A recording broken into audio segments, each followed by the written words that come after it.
I, 28F, recently had to make a difficult decision regarding my stepmother Dorothy, 45F, and her daughter Estella, 19F. This is a long story with a lot of background, so please bear with me. My mother passed away from cancer when I was 15. She fought the disease for 2 years, and those were the hardest years of my life. I watched my vibrant, loving mother slowly fade away while my father and I tried to keep our family together. After she passed, my father fell into a deep depression. He started drinking heavily and barely kept his job. I basically had to grow up overnight, taking care of both myself and him. Things started to improve when my father met Dorothy at a work conference when I was 17. She was newly divorced with a 9-year-old daughter, Estella. Dorothy seemed to bring my father back to life. He stopped drinking, started taking care of himself again, and for the first time since my mother's death, I saw him smile genuinely. They dated for about 6 months before getting married. It was quick, but I was just happy to see my father healing. Dorothy and Estella moved into our family home right after the wedding. Initially, everything seemed fine. Dorothy was nice to me, though sometimes a bit too eager to step into a maternal role. I made it clear from the start that while I respected her as my father's wife, she wasn't replacing my mom. She seemed to understand and backed off a bit. Estella was a sweet kid who followed me around like a puppy, which was cute at first. I moved out for college shortly after they moved in, but I came home regularly to visit. The house started changing gradually, new furniture, different paint colors, rearranged rooms. I understood that Dorothy wanted to make the space her own, but she always consulted with my father and me before making any major changes, which I appreciated. The dynamic shifted when I was in my junior year of college. Dorothy suggested we have a garage sale to clear out some old stuff. She said the house needed decluttering, and my father agreed. I came home to help sort through things. During this process, I noticed some of my mother's belongings were missing, small things at first, like her favorite coffee mug and some books. When I asked about them, Dorothy said they must have gotten mixed up with the garage sale items accidentally. Then came the big move 5 years ago. My father got a promotion that required renovating his home office, which meant clearing out a lot of storage space. Dorothy took charge of the reorganization. After the renovation, I couldn't find many of my mother's things, her clothes, jewelry, photo albums, and personal items. Dorothy told me and my father that during the chaos of moving things around, several boxes were accidentally sent to donation centers. She acted devastated, saying she had tried to track them down but couldn't. I was heartbroken. These weren't just random possessions, they were my last tangible connections to my mother. Her wedding dress that I dreamed of wearing someday. The handwritten recipe book filled with family secrets passed down through generations. The pearl necklace my grandfather gave her on her 16th birthday. The photo albums documenting my childhood. Dorothy apologized profusely, and my father, though sad, told me we needed to accept it and move forward. Life went on, but I never fully got over losing those items. Every time I visited home, I felt like my mother's presence was being slowly erased. Dorothy redecorated my mother's garden, painted over the growth chart marks on the kitchen wall, and replaced all the family photos with new ones of her, my father, and Estella. Still, I kept quiet because my father seemed happy. Last month, everything changed when my father had a severe heart attack. He collapsed at work and was rushed to the hospital. As his only child and next of kin, I took emergency leave from work to handle his affairs while he was in intensive care. The doctor said he needed surgery and would be hospitalized for at least a few weeks. While organizing his paperwork at the house, I needed to find some old insurance documents that my father said were stored in the attic. I hadn't been up there in years, it was mostly used for holiday decorations and old furniture. As I was searching through boxes, I noticed something odd behind a stack of old moving boxes, several large black garbage bags. I opened one bag and felt my world stop. Inside were my mother's clothes, still on their hangers, including her wedding dress. Another bag contained photo albums. A third had her jewelry box, still full of family heirlooms. Everything that was supposedly lost during the move was there, stuffed into garbage bags and hidden away like trash. I spent hours going through those bags, crying as I rediscovered pieces of my mother's life that I thought were gone forever. But as my shock wore off, anger took its place. Dorothy had lied to us. She deliberately hid these things, watching me grieve their loss for years without saying a word. I drove to the hospital, where Dorothy was staying with my father. I asked to speak with her privately in the hallway. When I confronted her about the bags, she first tried to act confused. But when I showed her photos I'd taken of the bags and their contents, her demeanor changed completely. She started crying, saying she never meant to hurt me. She claimed she felt threatened by my mother's continued presence in the house. She said it was hard for her to live in another woman's space, seeing her things everywhere. She also mentioned that Estella had told her it felt weird having a dead woman's stuff around. So during the renovation, they packed everything away, planning to deal with it later. I was livid. These weren't her things to hide. She had no right to decide what happened to my mother's belongings. When I reminded her how devastated I'd been thinking these items were lost, she got defensive. She said she was just trying to make the house feel like her home too, and that I was being unfair for not considering her feelings. That's when I told her she needed to leave my father's house immediately. She started crying harder, saying she had nowhere to go on such short notice. Estella, who had been sitting with my father, came out to see what was happening. When I told her I knew what they'd done with my mother's things, she turned pale. Dorothy tried to argue that she couldn't leave while my father was in the hospital, that he needed her. I reminded her that the house was still solely in my father's name, and as his power of attorney while he was incapacitated, I had the authority to make this decision. I gave them 3 days to pack their essential items and find temporary accommodation. Estella burst into tears, calling me cruel and heartless. She said they'd been family for 10 years and I was throwing them out over old stuff. Dorothy's sister called me that evening, berating me for making them leave with such short notice and saying I was using my temporary power of attorney to act out old grudges. I stood firm.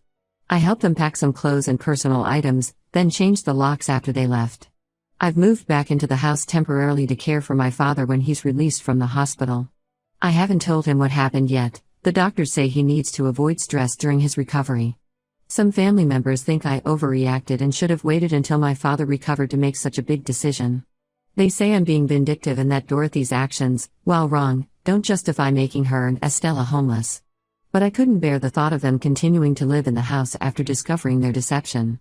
Those bags in the attic proved they never really saw this as my family home. To them, we were just occupying space that they wanted to claim as their own. Update 1: The situation has become significantly more complicated since my last post. My father was released from the hospital last week, and I had no choice but to tell him everything that happened. His reaction wasn't at all what I expected, and new information has come to light that makes this whole situation even messier. When I picked him up from the hospital, I wanted to wait until he was settled at home before having the conversation. But Dorothy had already sent him multiple texts about being kicked out, so I had to explain everything right away. I showed him the garbage bags with my mother's belongings and explained how I found them in the attic. My father was initially shocked when he saw my mother's things. He sat there for a long time, holding my mother's wedding dress, not saying anything. I thought he understood why I had asked Dorothy and Estella to leave. But then he started defending Dorothy's actions. He said while what she did was wrong, I had absolutely no right to kick her out of their home. According to him, I should have waited to discuss it as a family. Then he dropped several bombshells that completely blindsided me. First, he revealed that Dorothy had been managing their finances for the past few years. Apparently, she used her own money to pay for house maintenance, property taxes, and even helped pay off a second mortgage I didn't know existed. He said she had invested a lot in making this house their home. But the biggest shock came when he told me that 2 years ago, he had secretly added Dorothy to the house deed as a joint owner. He did this without telling me because he knew I would be upset about it. This means I had no legal right to evict her, even with my power of attorney. Dorothy's lawyer contacted me yesterday with documents proving her ownership and demanding she be allowed to return immediately. While trying to process this revelation, I discovered something even worse. I had been going through the house more thoroughly, trying to determine if anything else had been hidden away. In my father's home office, I found a locked filing cabinet. Using the spare key from his keyring, I opened it and found evidence that Dorothy had been systematically selling some of my mother's jewelry over the years.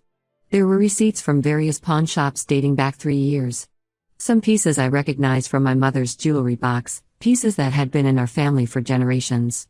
The pearl necklace from my grandfather, my grandmother's emerald earrings, and even my mother's engagement ring. All sold off without anyone's knowledge.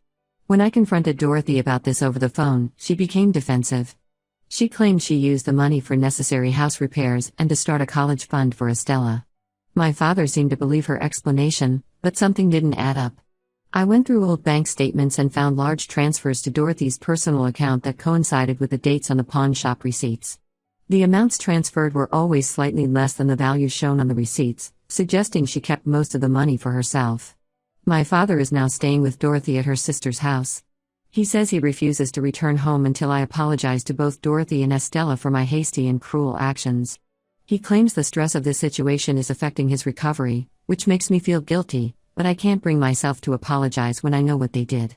Dorothy's sister has been calling me daily, saying I'm tearing the family apart. Several of my father's siblings have also gotten involved, pressuring me to make amends. They keep saying my father needs a stress-free environment to recover, and that my stubbornness is putting his health at risk. Some have even suggested that Dorothy should press charges against me for illegally evicting her. I consulted a lawyer who confirmed I had no legal right to evict Dorothy since she's on the house deed. He said she could sue me for the eviction if she wanted to. However, he's helping me build a case regarding the stolen jewelry. We have documentation proving these were my mother's possessions, and selling them without my father's knowledge could be considered theft. Dorothy's lawyer sent a threatening letter warning that if I pursue any legal action regarding the jewelry, they will countersue for harassment and emotional distress. They claim Dorothy has evidence that I've been hostile toward her throughout their marriage and that kicking her out was the culmination of years of targeted behavior. My father called last night, asking me to drop everything and move back to my apartment. He wants Dorothy and Estella to return to the house so things can go back to normal. When I brought up the jewelry, he got angry and said I was being materialistic and that they were just things. He doesn't seem to understand that it's not about the monetary value, it's about Dorothy secretly selling off pieces of my family history. I'm standing firm in my decision not to apologize, but I'm worried about my father's health and how this stress might affect his recovery. His doctor called to tell me his blood pressure has been elevated, and he blames it on this situation. Part of me wonders if I should just give in for his sake, but another part feels like that would be betraying my mother's memory all over again. Update 2: The situation has taken an unexpected turn. Estella contacted me privately last week, completely changing everything I thought I knew about Dorothy. I'm still processing all the new information, but I'll try to explain everything that's happened. It started with a text from Estella asking if we could meet somewhere private. She seemed nervous and didn't want Dorothy to know about our meeting. We agreed to meet at a small coffee shop far from both our usual neighborhoods. When Estella arrived, she was a mess. She hadn't been sleeping well, and it showed. She broke down almost immediately, saying she couldn't keep quiet anymore about what she knew. According to Estella, Dorothy had been planning something behind everyone's backs for months. Dorothy had been meeting with realtors secretly, trying to convince my father to sell the house and move to a smaller place. Estella overheard several phone conversations where Dorothy discussed potential listings and property values. But here's the real kicker: Dorothy wasn't planning this move for the reason she told my father. Estella showed me screenshots of text messages between Dorothy and various debt collectors. It turns out Dorothy has a serious gambling problem that she's kept hidden from everyone. She's been frequenting local casinos for years, racking up massive debts. The messages showed she owed money to multiple creditors, and they were getting increasingly aggressive about collection. The truth about my mother's jewelry also came out. Estella admitted that Dorothy hadn't used the money for house repairs or her college fund as she claimed. The money went straight to paying off gambling debts. Every time the creditors would threaten legal action, another piece of jewelry would mysteriously disappear. Estella was crying as she showed me more evidence: bank statements showing regular large withdrawals at local casinos, hidden credit card statements with massive cash advances, and even photos Dorothy took of my mother's jewelry before selling it, which she'd send to potential buyers. What really got to me was when Estella explained why she finally decided to come forward. She discovered that the college fund Dorothy claimed to have set up for her didn't exist. Every penny that was supposed to go toward Estella's education had been gambled away. Estella found this out when she tried to register for her next semester and realized no payments had been made. I took all this information to my father. At first, he was reluctant to even look at it. He kept saying I was just trying to turn him against Dorothy. But when I showed him the evidence Estella provided, especially the bank statements showing regular withdrawals at casinos matching the dates of the jewelry sales, something finally clicked. My father spent hours going through everything. He called the bank and discovered Dorothy had opened several credit cards in their joint names that he knew nothing about. She had maxed them all out, taking cash advances for gambling. The total debt was staggering. When confronted with all this evidence, Dorothy didn't even try to deny it anymore. Instead, she turned on Estella, calling her a traitor and ungrateful. She threatened to cut Estella off completely, saying she'd make sure Estella never finished college. The way she turned on her own daughter so quickly was chilling. My father has finally moved back home and started divorce proceedings. Dorothy is fighting it hard, claiming she's entitled to half of everything, including the house.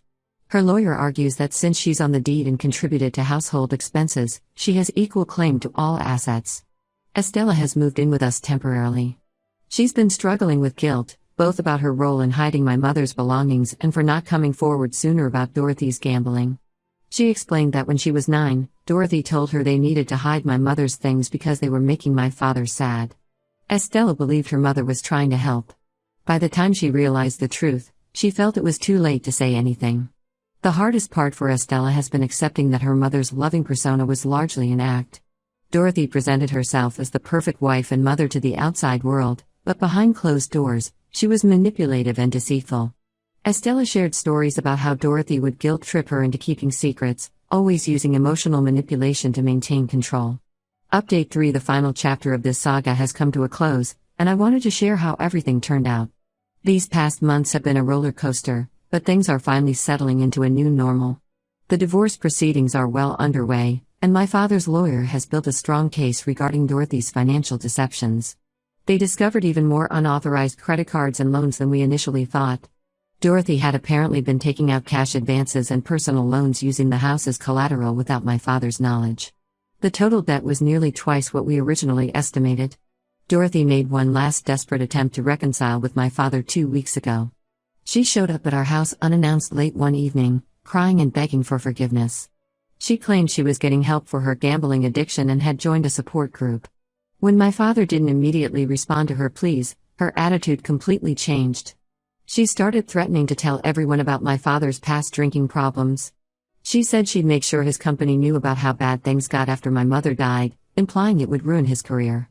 I recorded this entire conversation on my phone and sent it straight to our lawyer.